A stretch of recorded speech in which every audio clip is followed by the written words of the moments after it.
This is a beautiful year for me, and God is able to do exceedingly abundantly. So you're welcome to another edition of the program Inside Cross River. This is one program that lets you in on everything that is going on in the political landscape of Cross River State. And of course, today we are looking at a very critical aspect. We've heard Senator Bassey Otu'S hit the ground running. And of course, he said that his government will be people-oriented, and he came up with a mantra called People's First Agenda. So that's what we'll be talking about today. And of course, look at other critical issues that make Cross River, and our Cross River State can move from what it is now to what it has to be. I have here with me His Lordship Bishop JOSEF Bassey, who is one of the leaders who has the spiritual oversight over Cross River State. And of course, he is the president of the Cross River State Christian Leaders Forum. Yeah, welcome to the program. Thank you very much. We've seen everything that has played out for like a month plus. I know that people are already counting 100 days in office and all of that. And others says that 100 days is not enough to judge the performance of anyone. So I want to get your thoughts on the Senator Prince Bassey Edet administration. So far, would you say they are on track? Well, I believe absolutely that the government of Senator Prince Bassey Otu'S is very much on track. Now, I say that because looking at when he came in and the task of trying to reorganize and re-strategize and restructure, the system. Many times, whatever your vision is, whatever your dream is concerning anything, it's one thing thinking, dreaming, planning from outside. Okay. And another thing, stepping inside to now see what the facts are, what the situations are, and then begin to recalibrate. And then sometimes in such a situation, you could come under the pressure of, do I take my time and get it right? It's like you want to build a skyscraper, and you need to dig deep, or do I get on the side of just wanting to impress, and so let me give people what to see. And the much I know, or the little I know about the governor, I don't tend to see him as one who is up for just trying to impress, somebody, put up a show, have a game, or run an audio administration. No, I don't think that that's what he wants to do. I think he wants to, do something right. So, yeah. All right, so I would like to take you a step backwards. And you were one person that wasn't on the same page with the former governor. And of course, you were seen as, at the point, like the enemy of the state. Because, and some of us had to come under the crossfire for what we know nothing about. Okay, so I will see you in this dispensation showing, I've seen you rather, okay, let me put it this way, that I've seen you throw support on Senator Otu'S. Is that because you happen to come from the same local government? Or is it because you feel it's truly on track? Why would you throw your support for one government and not do the same for the other? Now, okay, well, since you brought this, I think it will be a total disservice. Okay. And it will only be someone who is new to Cross River State that will think, dream, or imagine that I could be, in fact, the word, like you said, enemy of state. That will be I don't know what word to use to classify that. Okay. Because maybe we need to understand first that government, those in government do not own the state.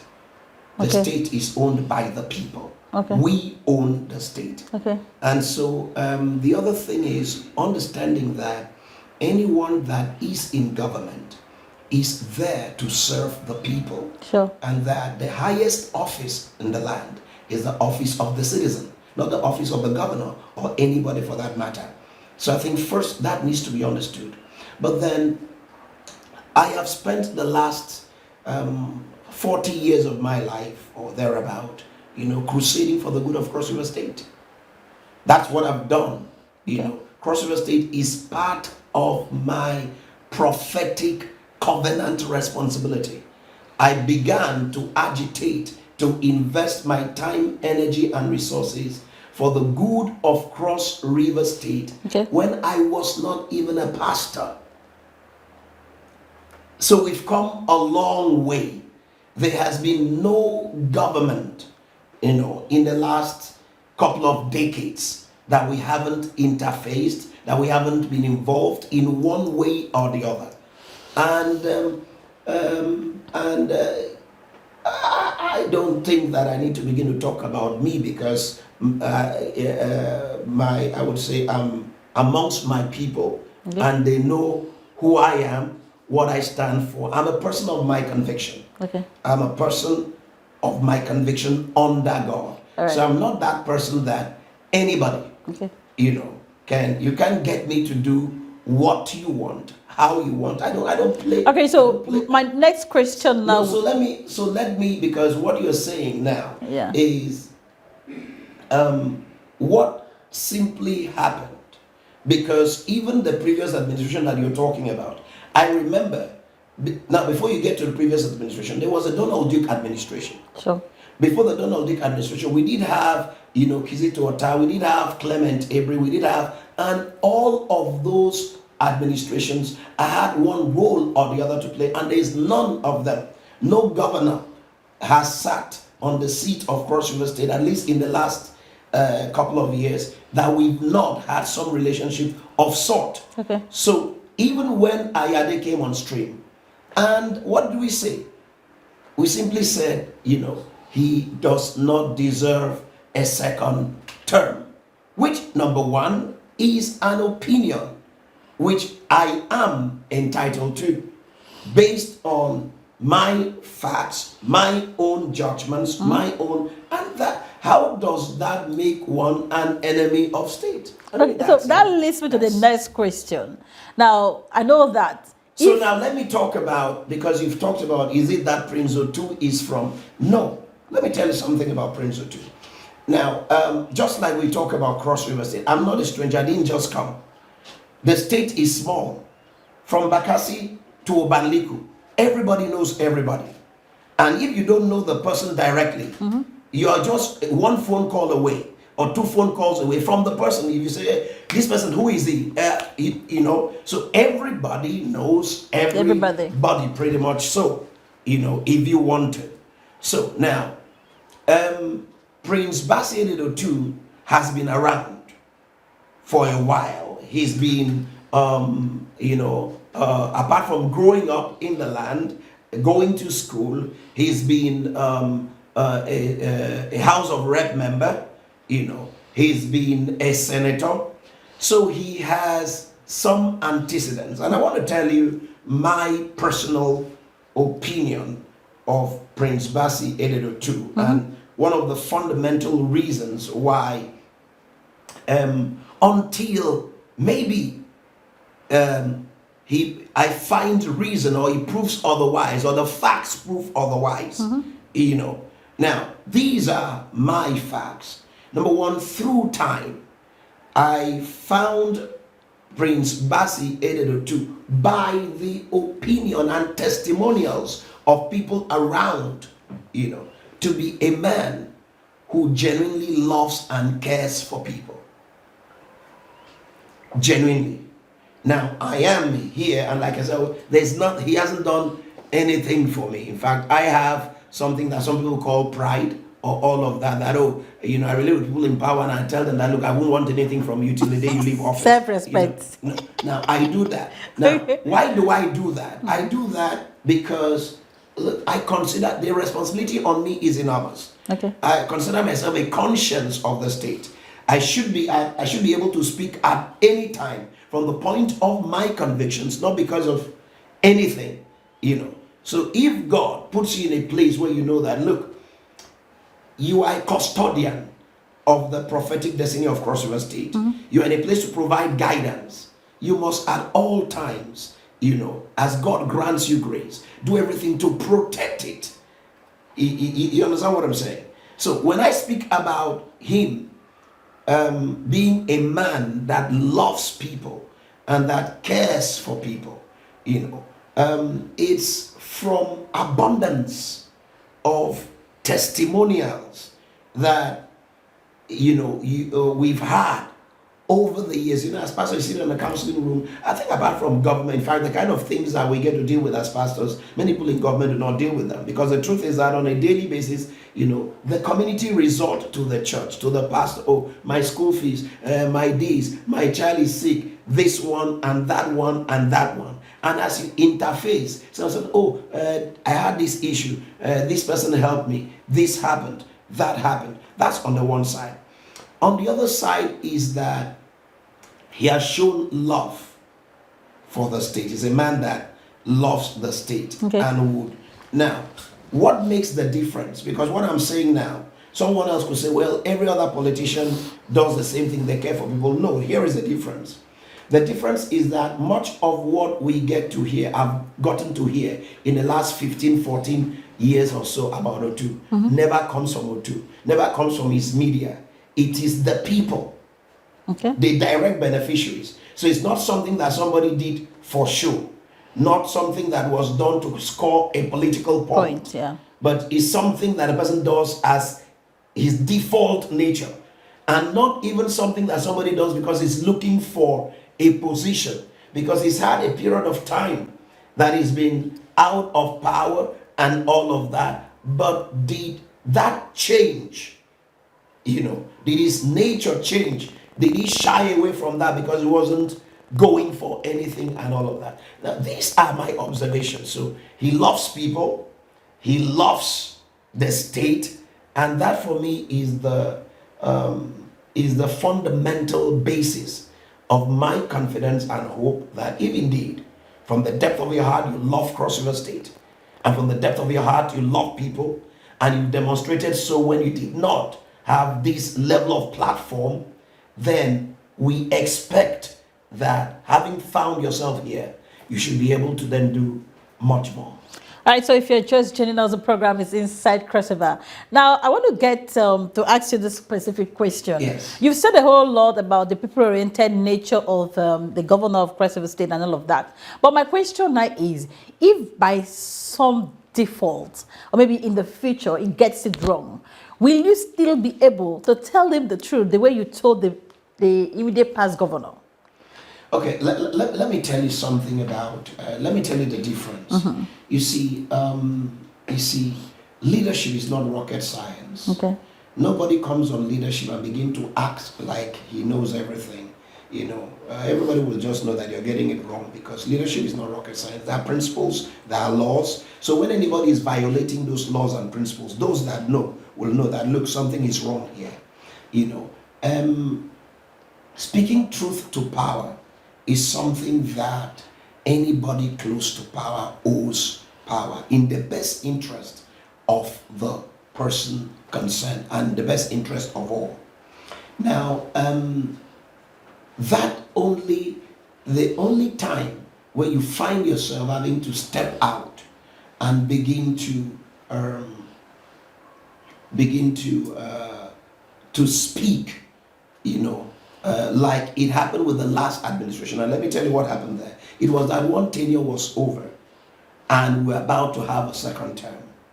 And we felt that, look, if we are dissatisfied with what happened in the first 4 years, we can't repeat it. And so we could still have someone else, necessarily from the north, but that Cross River State could do better. But here is my point. My point is that in Prince Otu, which is what I can say concerning even Leah Limoke, concerning even Donald Duke, concerning even Kizito Atta, concerning many of the people that were there, that one of the things you can speak for them is the capacity to listen. When anybody does not listen and acts and believe like he or she knows it all, you have a disaster going somewhere to happen. I think that clearly, that is one thing that will clearly mark a difference between, for me, that's my personal opinion, All right. you know, understand to be corrected, between the last governor of the previous administration and Prince Otu, being that Prince Otu for me is someone that I believe, you know, listens. Now, in the multitude of counsel, the Bible says there is safety. In the multitude of counsel, even God at a time called the meeting to say, hey, who shall go and cause Ahab to fall?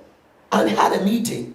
And one angel said this, the other angel said that, the other angel said that. So when anybody comes and says, you know, he knows everything, that person is more than God, and that is only some, you know, that doesn't work in leadership. You know, you are the CEO of your organization, you see a whole management meeting, and you want to hear what everybody has to say. It puts you in a position to take an informed decision, you know, that will work for all. So for me, as long as a leader is open to listening, to hearing, and of course, in advising leadership, in speaking truth to power, you know that the leader is not under obligation to take what you have said or to, but at least you've made information available. Okay. All right? Which, if the person has a good heart and is looking for the good of all, can leverage on that information to then act upon and produce a result that all will be happy. All right, so we are here with His Lordship Bishop Joseph Bassey, the presiding bishop of God's Heritage Global Mission. And of course, we are looking at the season of sweetness, the People First dispensation. And of course, we also have the People's Assembly going simultaneously in this season. And of course, he has started his conversation by saying, those in power do not own government, that government is owned by the people because the people matter. All right, so let's go to the People's First mantra. All right, so it is where we had other governors come up with their own strategic framework of what they wanted to do and all of that. And of course, we happen to be in a dispensation where everybody has been looking forward to. We started hearing about the season of sweetness, people jubilating about it before its actual arrival and all of that. Now we are in the season of sweetness, and the governor has said, my own dispensation is going to be the people's first. Yeah. All right, so how best do you think that can be implemented? Well, the person that owns the vision is the one that can best interpret, the vision. So if the governor has decided that his mantra, his focus is people first, then I'm sure he has his acts together, he has proper definition as to how to go about that. All I can say for me is people first. The way I relate with that is really making government or democracy what it should be. Because if democracy be government of the people, by the people, by and for the the people, people, and and for the for people, the good of the people, then it simply means making democracy work the way it was designed to be from the beginning, which means everything must start with the people and end with the people. You notice, is government of the people. So the people must not only be seen to rule. It must be clear that it is the people that are ruling. It's of the people, that by the people and for the people, the good of the people, or if you like, for the people. So if it's going to be for the people, then you must be able to know, what do the people really want? Need assessment. What do the people really want? What are the people looking for? What do they want? So at every point, that's why one of the core difference between democracy and other forms of government is the parliament. So at every point, what you are speaking, what you are doing, you are there to carry out the will of the people, there to execute the agenda of the people, what the people want, how the people will be best served. So if you get to know what are the challenges of the people, so you don't fly something over their heads. Someone, at the moment, they are hungry, they are jobless, they are looking for this and that. and you're speaking some things that are over the bar, totally unrelated and unconnected with the realities. That's not people's government. That's not government of the people, and that's not even a democracy. So my idea or my input would simply be that the whatever system is being put in place, because at the end of the day, visions succeed or fail, according to the efficacy of the systems and structures that have been put in place to power them. Okay. So whatever system that is being put in place must be such that can effectively power that vision for it to deliver. So at the end of the day, we are going to judge, the success of the people first mantra, not by the media, but by the response of the ordinary man on the street. Because if the government was about him, if it's about people first, we've got to see that, okay, the people ate first before government ate. We need to see that. Okay. We've got to see that the people were protected first before the people in government were protected. We've got to see that the people, so it's what it should be, But I know that for His Excellency to have thought it up and decided that that is the way to go, I believe it must come from a place of having related with people over time, having felt the pain, the agony, identified with the travails and the needs of the people at a personal level. So he now would feel that, okay, his government, he wants to dedicate it to doing the very things he's done at a personal level at a larger level, still focusing on people. On the people. That's my Okay, so that's quite interesting. We have decided to engage critical stakeholders to hear their perspective and to lend a voice to the representation and the governance process in Cross River State. I've seen that you are very passionate about Cross River State. And of course, when issues involve Cross River, you're very emotional about it. All right, so let's look at the biblical connotation of running a people first process. What is that all about? Well, you're very right. Cross River State for me is my baby, it's my heart. It's you touch Cross River State, you touch me. If you mess up with Cross River State around where I am, I'll come at you. There are no two ways about it, because you see, until we take ownership, until we come to that place where, I remember, and in fairness to him, some of the senior citizens of the state and stakeholders, when we said, that Edet doesn't deserve a second term, and for the avoidance of doubt, I have nothing personal against Edet. As a person, I think he's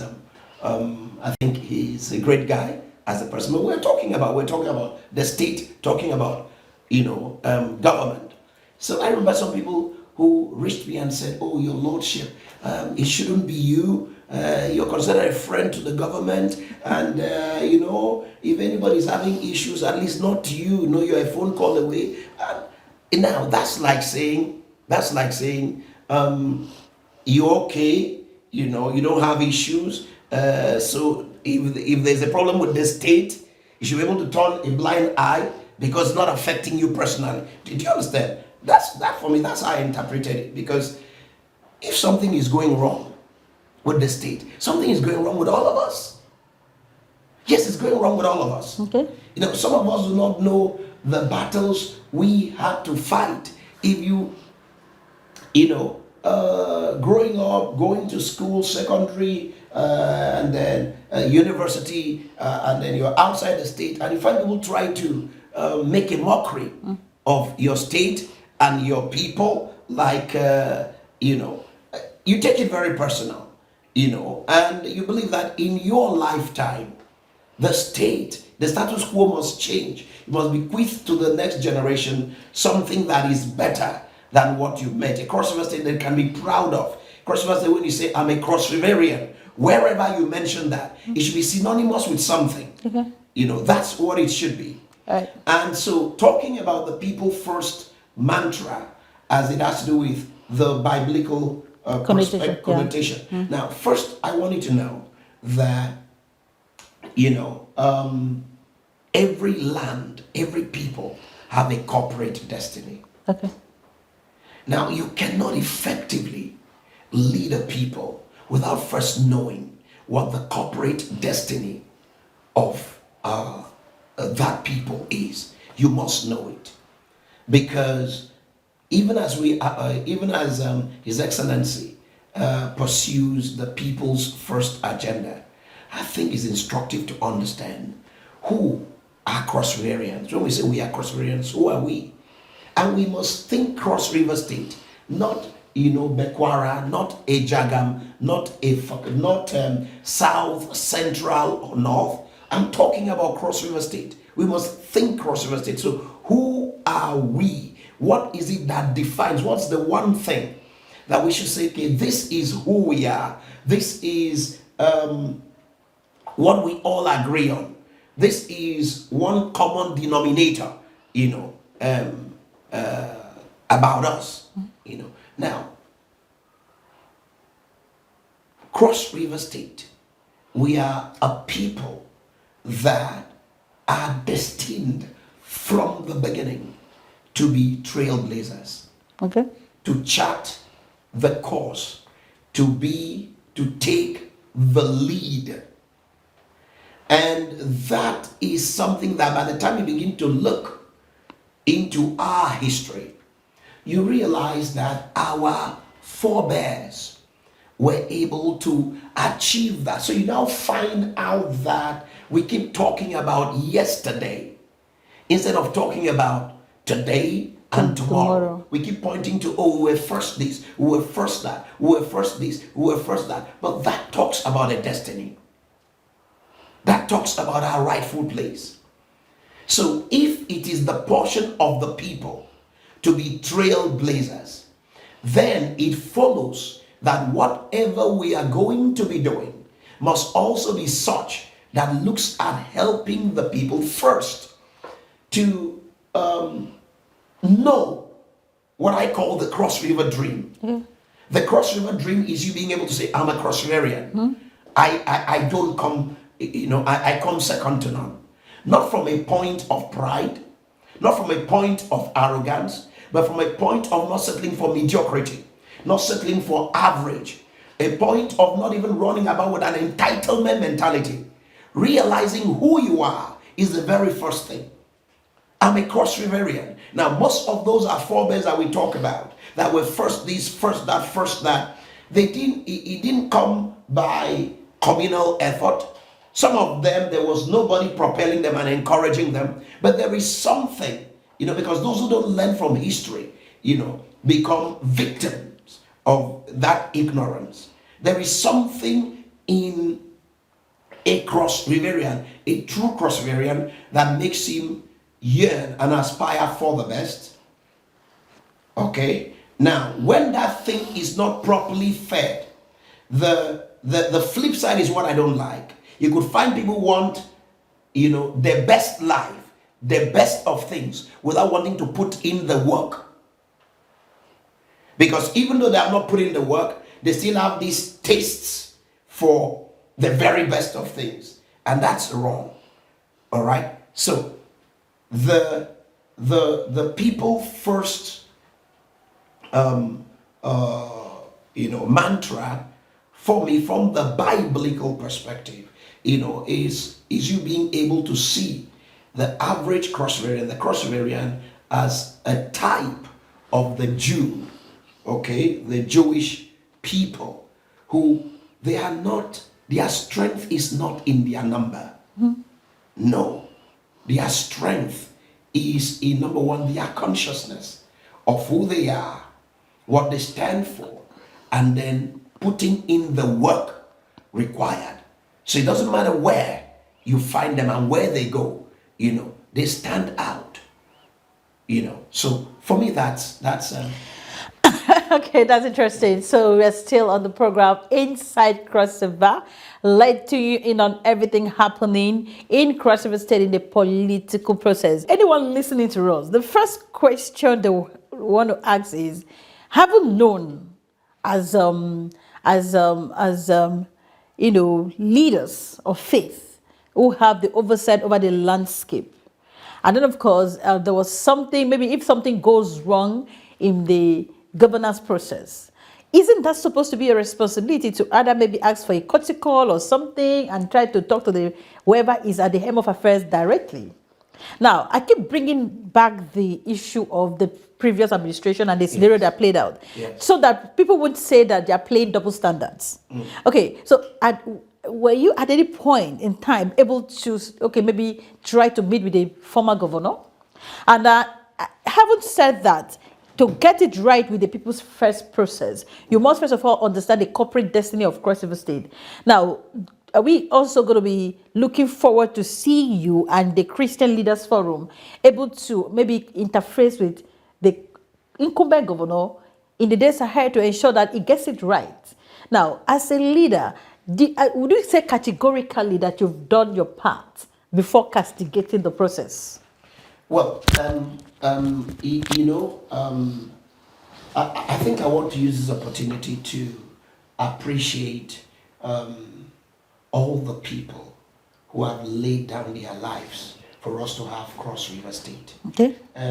I sometimes feel a bit of pain when politicians try to talk about Cross River State without understanding that what some of them simply see as coming into office, being appointed, doing this or doing that, is actually not it, not the real deal. Okay. That people, take for instance, you look at a civil servant who maybe joined the service at whatever level, and the person did put about 35 years of his or her life. As I'm speaking now, this is about August 2023. Sure. Now, what that means is that people who joined service in 1988, when Akwa Ibom State was created, sure, some people came in and they toiled and they labored and they worked to build Cross River State. Most of the people that came in at those times and at different times in history have shown tremendous zeal, tremendous commitment, tremendous love for the state, not for name, not for fame, not for reward. Some of them had to trek distances to work and back for many years. Many of them do not have a roof over their heads, and so on and so forth. So now, when we talk about what people have put in to the development of a state, to the growth of a state, you have to start from those people. Because for me, our ability to go macro in looking at what happens is very important. Now, I say that and I come to what you are saying when you say, have you been able to do your best? I come from a media background. Okay. All right, and even though I do, I'm not one to court the media, except it becomes absolutely necessary. As a matter of fact, one of the reasons why I had to change my name, my media name, was because, you already had these, is a known brand. Sure. All right. So you were courting popularity and all of that. You want to keep that. Okay. Because that's what everybody knows. That's a brand you've built over the years. But no, the work you do, spiritual work, is not in the noise. No, it's not. But let me say this. We had something called Cross River State Business Day. That was in the year 1990, first Cross River State Business Day, which I pioneered as my brainchild. I could mention a few names that were part of it then Davina David, then Pastor Mrs. Bassey, and a couple of others. Now, why did we, as a young man, why did we have then Reverend Mrs. Grace Ekana was a commissioner for commerce. Now, why did we do that?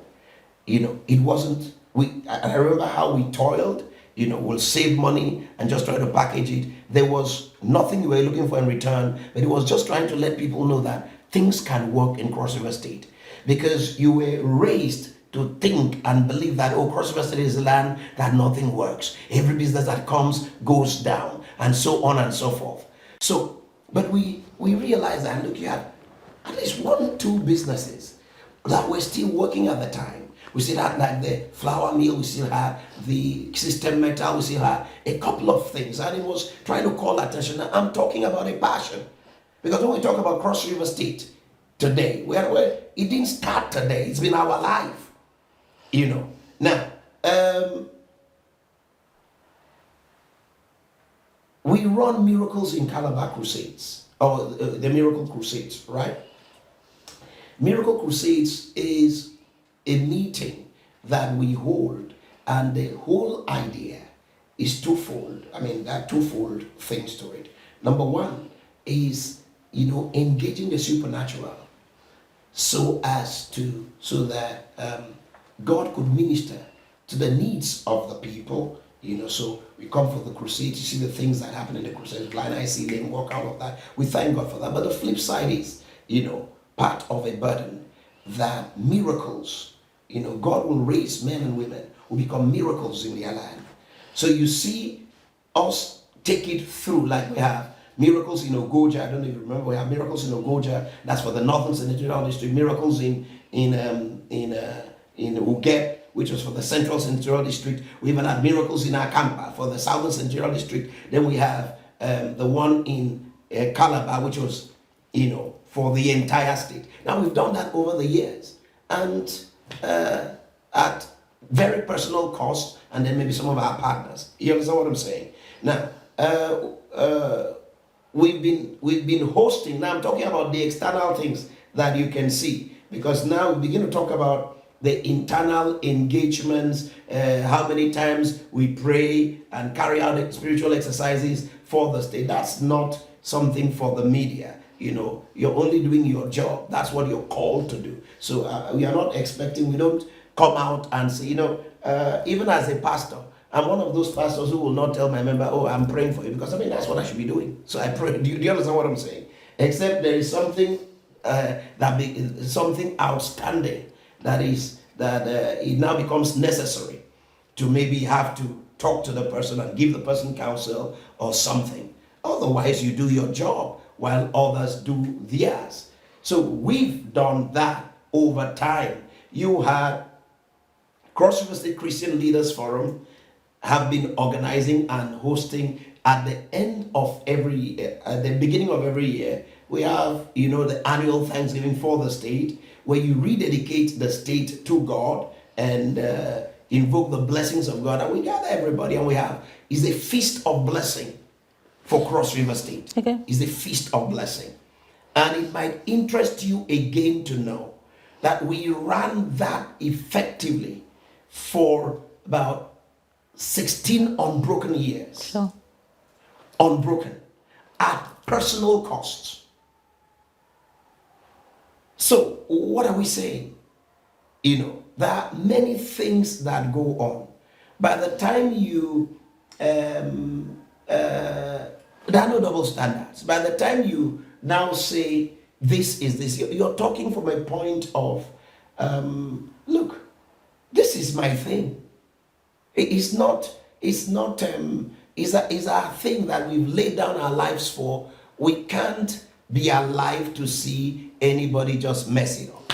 You've been listening to His Lordship Bishop Joseph Bassey. Over time, we've heard expressions like Cross River State is an atomistic society that is perpetually at war with itself. That was the opinion of the pioneer VC of UNICA, Professor Emmanuel Ayandele, who said that. No, when I was told that, or when I read about that, I was thinking that, okay, maybe it is just an opinion. But I've come to be part of the political process. I've been around the corridors of power. I've seen the pull them down syndrome. And then, of course, every single governor that sits on the throne, people castigate them, people insult them. There's this disrespect for leadership in Cross River State. I'm saying that from my own particular personal experience, because my interface on the social media space has taught me that majority of young people in Cross River State do not have respect for leadership. All right, so as a leader, as a father of faith in Cross River State, what would you say to the people of Cross River State? What should be their role as Cross Riverians? Well, I think that first, you must own your state. You must take ownership. Take ownership. And taking ownership means taking responsibility. You see, not just that you are, before you find fault in others as to what they are not doing, let it be that you are doing what you should be doing.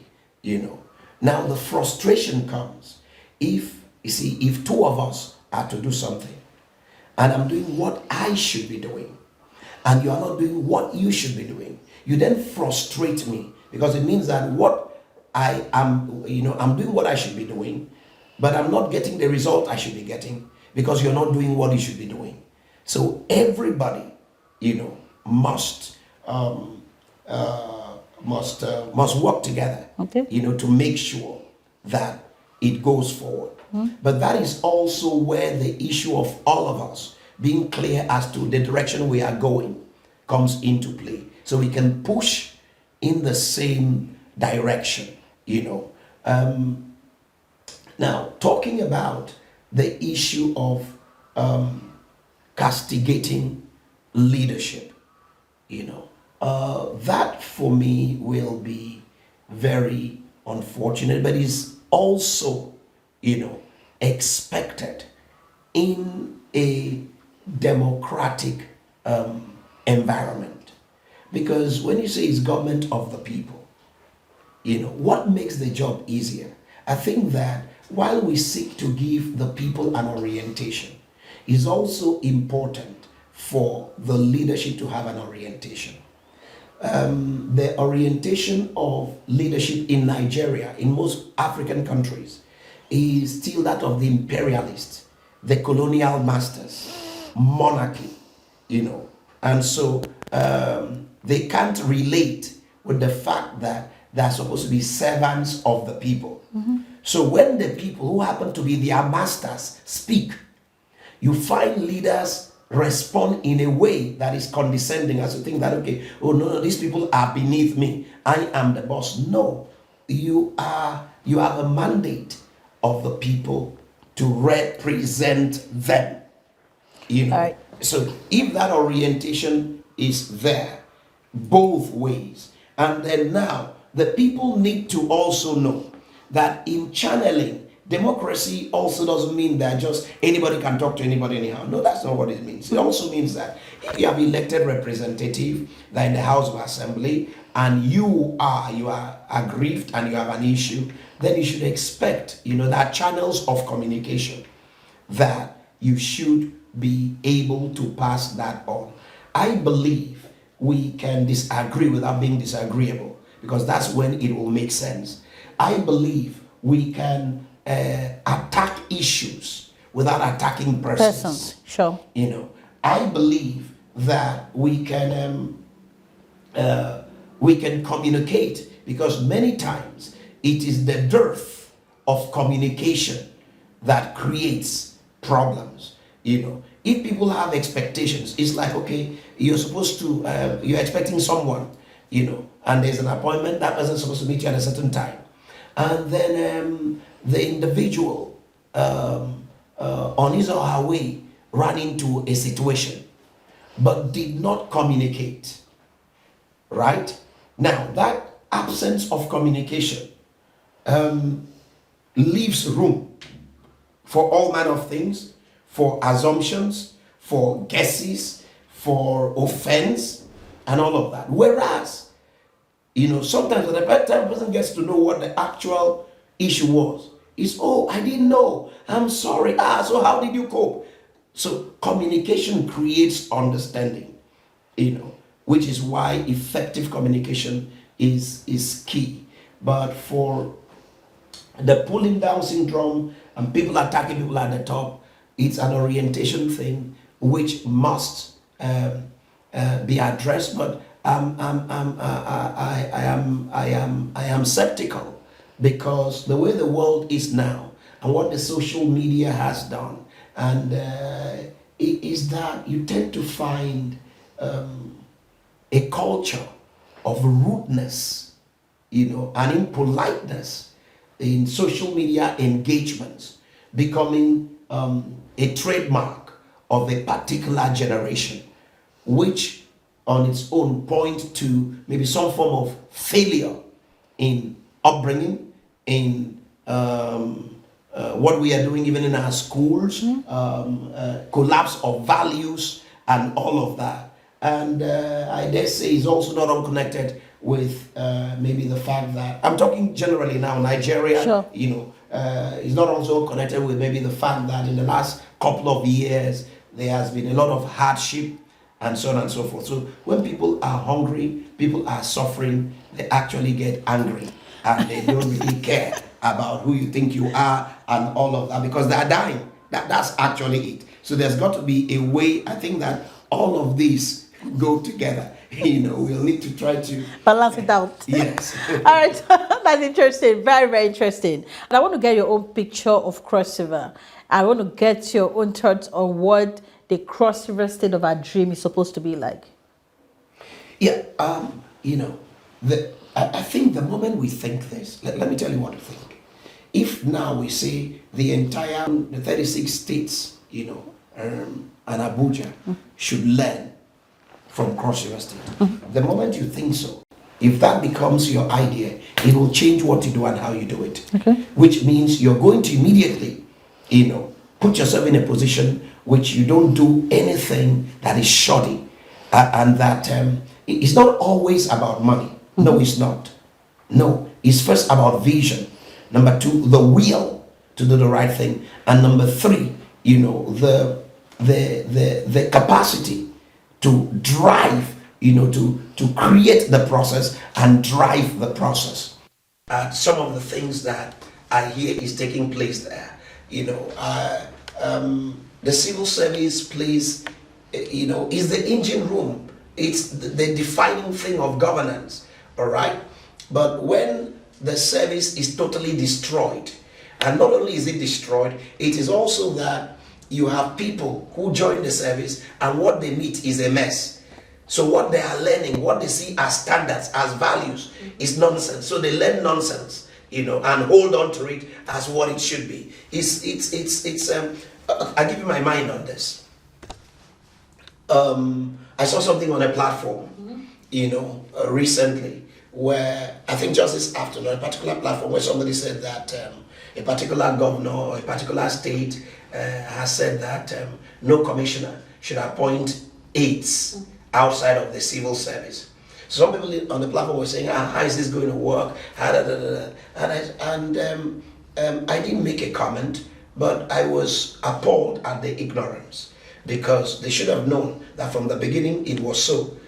As a commissioner, as a political appointee, you don't bring aides from anywhere. It must be from the civil. Posted to you on secondment. Yes, from the civil service itself, because it is wrong. How will somebody who's not a civil servant, has no oath of allegiance to the service, carry the official file, of the state? Do you understand? Because you've carried one person from somewhere who could be your brother or your sister to just come, and so that gives the person access to official information. He say no, So it has to be, but it's been messed up. So what are we saying? I'm talking about, the excitement at knowing that people have been appointed, commissioners have been appointed, but not only were they appointed, at least the commissioners had a proper template, their job descriptions, what they're supposed to be doing, goals and targets in the short term and all of that given to them. That for me is a takeoff point at trying to bring back order, trying to reform, trying to restructure, trying to bring healing, to a system.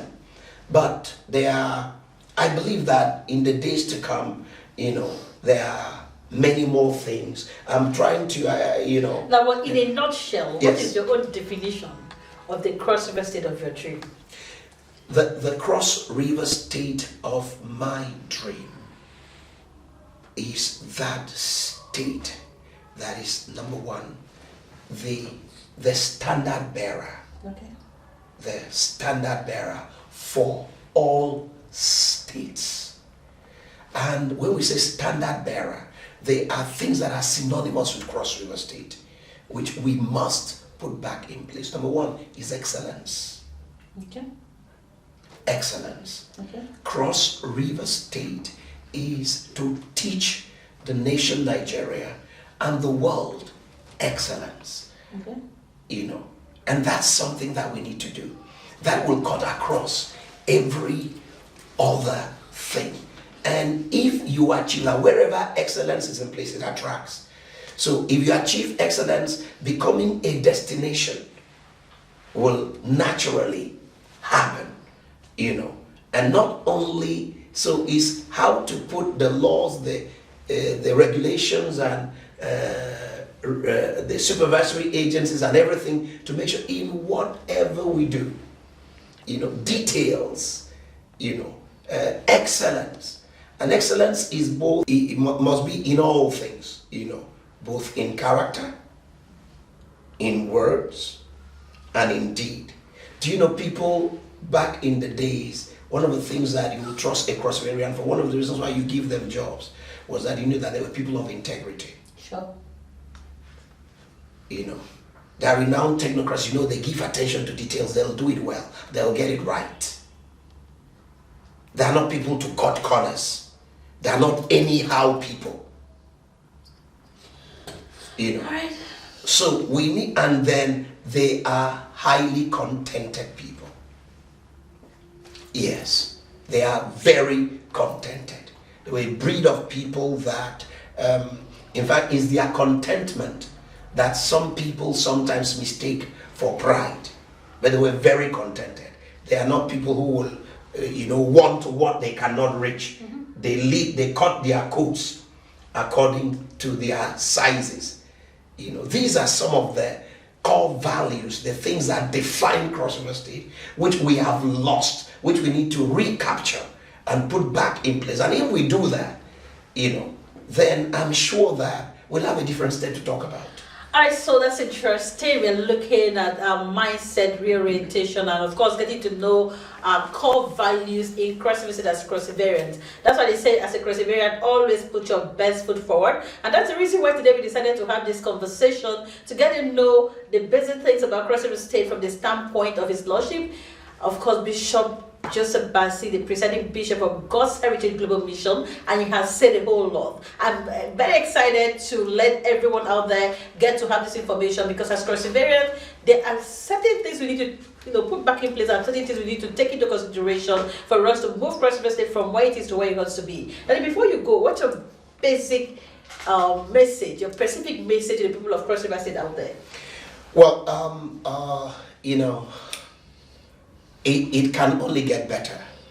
That's what I want you to know. I know that right now people are grappling with so much, in the state, in the country, the challenges of the times,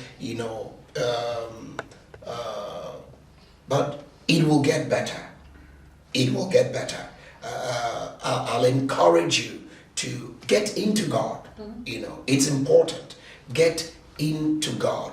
There is something that unites every Cross Riverian, and that's the fact that every Cross Riverian ultimately is a believer in the Almighty God. It doesn't matter how you go about it, but that we all believe in the Almighty God, and the Almighty God is faithful. He will take care of you. The night will pass. A new day will come. Let's keep hope alive. Let's give our best. Take it one day at a time. When one day goes by, you thank God that the day has. Don't worry too much about 10 years after, at least not just now, when you're navigating a challenging season. They say in boxing as in wrestling, you seek to win each round. give your best to each round. When you survive the round, you say, I'm still in the game. So you get into the next one and then continue. So do that with every passing day. You're still in the game. That you're here, that you're hearing me, that you're watching me means you're still in the game. God is committed to you. And I believe with all of my heart that our best days are very much around the corner with God on our side.